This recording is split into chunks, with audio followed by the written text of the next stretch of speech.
Greetings, my fellow freedom lovers, sovereign thinkers. Thank you for tuning to the LO3 podcast. My name is Craig, transmitting from the beautiful swampy mango South Florida, and today's date is Monday, April 12th, 2021.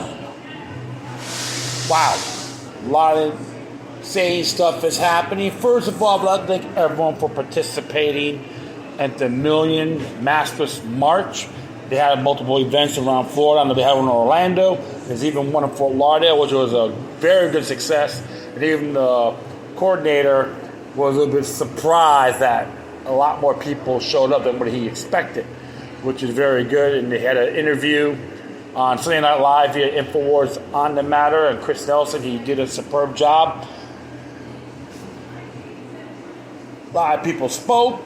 People spoke of a total wing it fest too. So the one to try to get a lot more information out there, and of course the production could be a little bit better, like megaphones and sound system and all that. But you know what? The cause was there. You can thank the Trump supporters, the Libertarian parties from all Tri-County areas, Tim Smith, many others out there that stood as one, and I did a podcast on it as well, and I do apologize if you listen to my live feed. It was cut off unintentionally, so I continued on my last episode. My episode after that, just totally improvised, trying to get everyone here to speak their minds. And overall, the people there that participated was very good. The audience, most of the audience, of course, they have a few middle fingers along the way, but you know what? It's very inspiring because when they do the middle finger and they assume as, oh, you guys are anti-vaxxers and anti-maskers, this and that. Nope. The whole thing is freedom of choice. And when it comes to a mandate, it contradicts multiple articles of Article 1 of our Florida Constitution and the Broward County Resolution as well.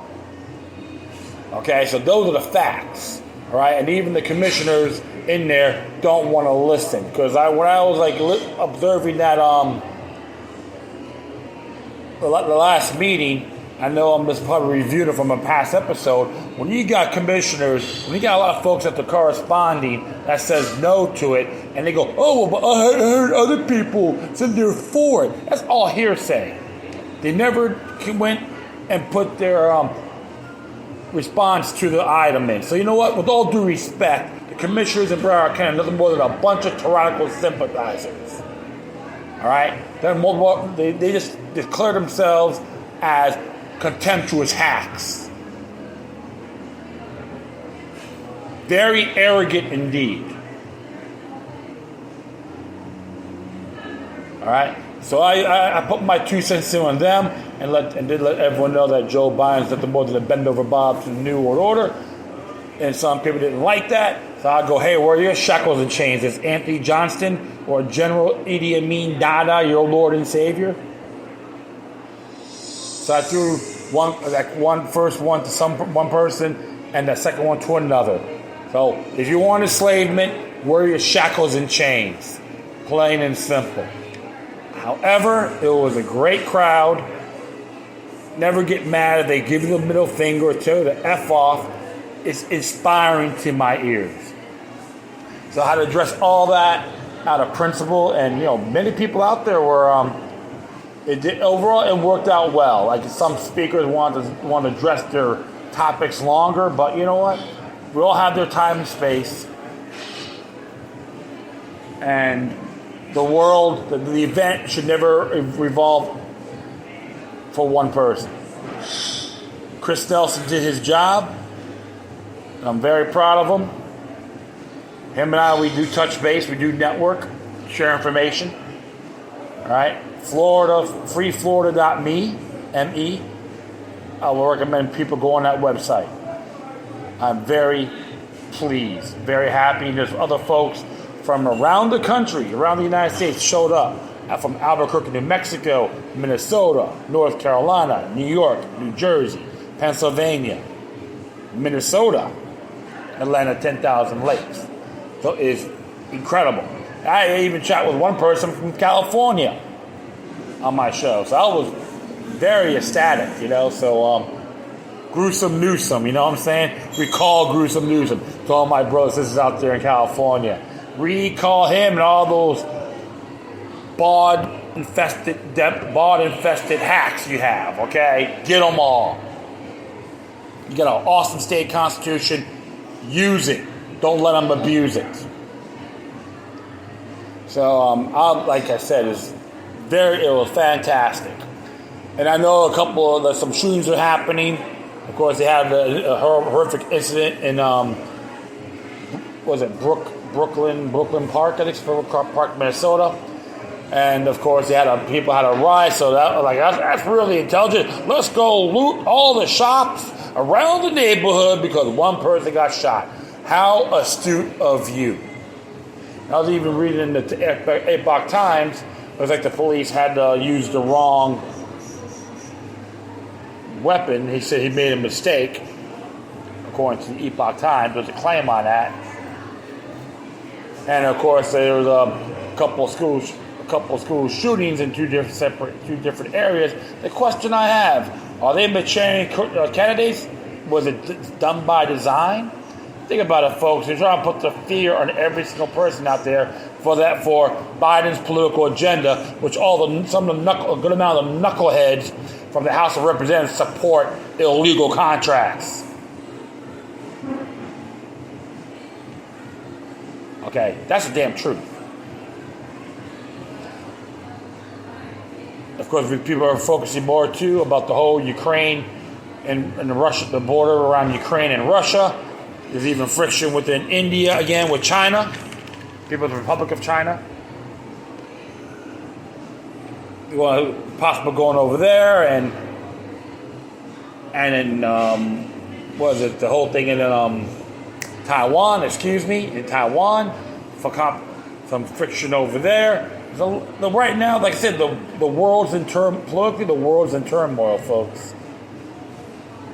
Many of us warned you about this for a good period of time. Pay attention, be ready the best you can, and still fulfill your obligations when it comes to checks and balances. It doesn't matter where you're at. Always remain vigilant, like Gideon's 300 men. Doesn't matter what your belief system is. It's a very good story, by the way. Yeah, so I am at downtown a saloon located at 10 South New River Drive East in Fort Lauderdale, Florida, along the New River, near the courthouse and the county courthouse and county jail, southeast section of the Andrews Avenue Bridge.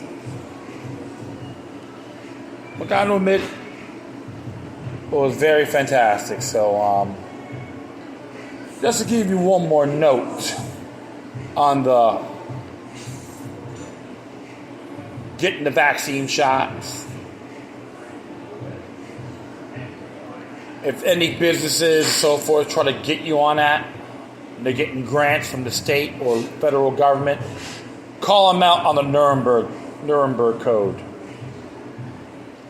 which is, believe it or not, you can go to the NIH's website, National Institute of Health, and who's supposed to be the head cheat of that? No other than Dr. Anthony Fauci, the J. Edgar Hoover of the NIH. Give them a taste of their own medicine, folks. And I share that with all my colleagues around the internet community and beyond. So, without further ado, I'm just going to do one little article here. And this is from the Future of Freedom Foundation, FFF.org. Came out today. It was written by Jason Hornberger. It's entitled, "Where in the Constitution is the power to assassinate?" As it reads here, the CIA and the Pentagon wield power of assassination. We all know that. Well, a question naturally arises. How do they require that power? The federal government's powers emanate from the Constitution. Yet an examination of the document reveals no power of assassination being granted to the National Security Branch of the federal government or for that matter, any of the other three branches of government. When the Constitutional Convention met in Philadelphia, the United States was operating under the Articles of Confederation, a type of governmental structure in which the federal government powers were so weak that it didn't even have the power to tax. The federal government's weak power were not an accident. That's the way our American ancestors wanted it. The last thing they desired was a federal government with strong powers. They understood that that type of government would inevitably end up posing a grave threat to their freedom and well-being. But problems has risen under the Articles, such as destructive trade wars between the states. Thus, the purpose of the Constitutional Convention was simply to come up with ways to alter the Articles to make the system better and more efficient. Instead, the members of the convention came up with a proposal for an entire new governmental system, a limited government republic, one that would have a relatively small basic military. No, he's not. He tried to order them, so I forgot to order them. You know I forgot to order them. Yes, you have. Right. Okay. Something different. I turned you. I was like, I saw you and went, oh shit. You know what? I'll do the chicken tenders then. Okay. Garlic. Honey garlic. Yeah. Yeah. It was, the waitress, she made a mistake, but that's okay. I forgive her. Not mad at all. But I'll continue on here. The proponents of this new government had an answer to their concerns. New government's power will still be limited to those enumerated within the document. If a power wasn't enumerated, it could not be excised. Moreover, there would be no power to levy tax on income. Taxes would have to be indirect. The powers enumerated in the Constitution did not include a power to assassinate. The last thing our American ancestors wanted was to be living under a government that had the power to assassinate people. They understood that once a government wields the power of assassination, people's liberties fall by the wayside because people tend to fall in line under a government that wields omnipotent power. Americans finally went along with a proposal for a new federal government, given that the federal government's powers would be limited to those few powers enumerated in the Constitution, which did not include the power of assassination.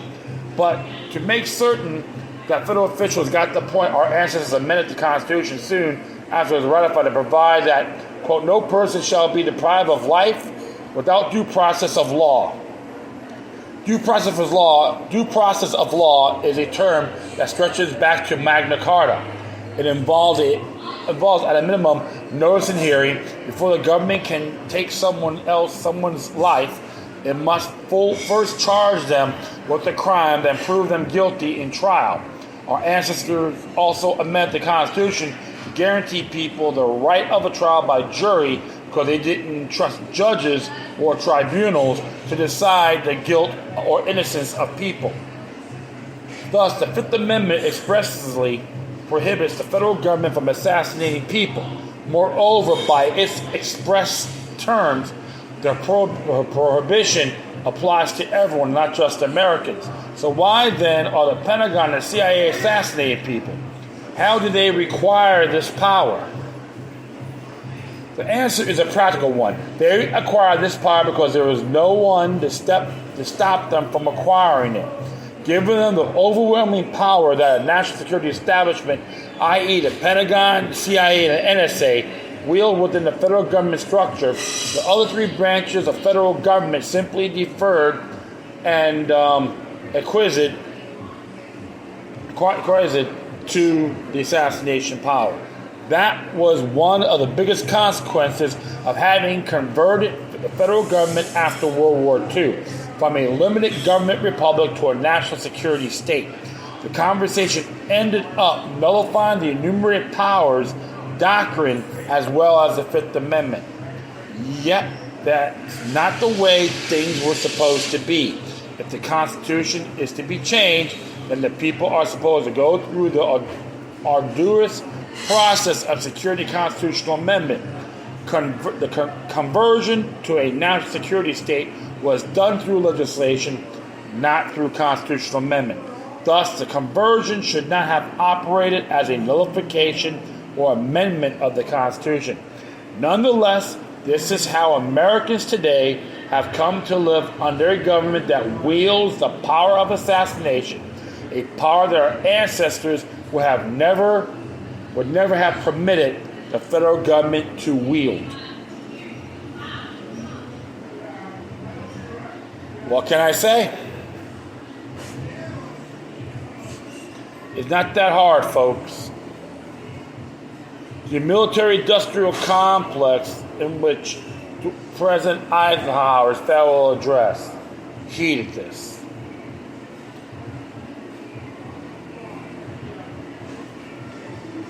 And even after World War II, they hired some of the top. They got some of the top-notch guys, have them come through, start the CIA. Ain't that brilliant?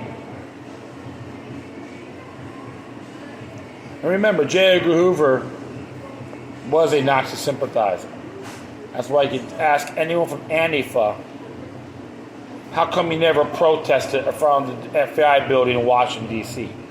Too inconvenient for you?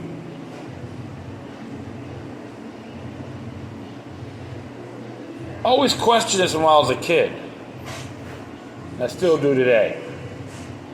I do find it is absolutely unacceptable of a national security state. It doesn't matter who's in power.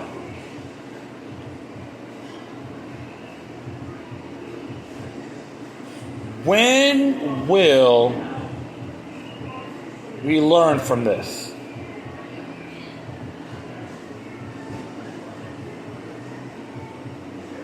That's why the global order, one world order, wants to use the United States, China, Russia as pawns of their game.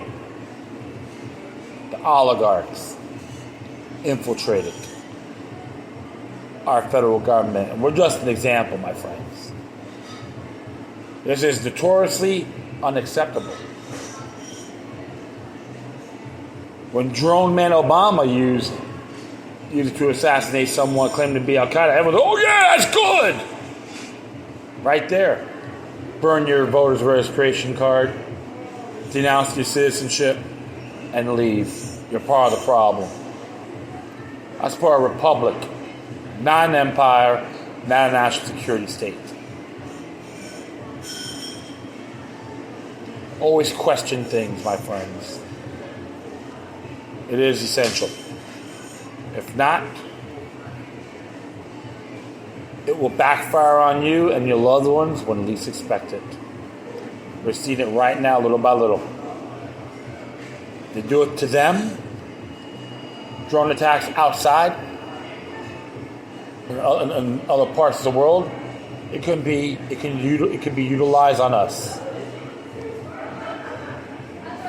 Let that sink in. And that will be it. Thank everyone for listening. Plus, feel free to download and share us throughout your social media networks. If you have any questions, comments, and sense on this issue you want to check out, whatever you do, please send your correspondence to the forum. Furthermore, I'll leave the footnote of this article on my speaker page. And if you want to contact me, you can hit me at LokiLuck03@protonmail.com. If you want to donate, you can hit me at paypal.me or cash.app/LokiLuck3. Plus, if you want to send your contributions to the Future of Freedom Foundation, the link will be on the page. Give them that support and endorsement and tell them Loki Luck the Third sent you. Once again, thank you for your time. Plus, always remember that demoniac resistance is healthy for the soul and can liberate humanity. Until next time, take care of yourselves. Keep on spreading the love. And may your guardian spirits be with you.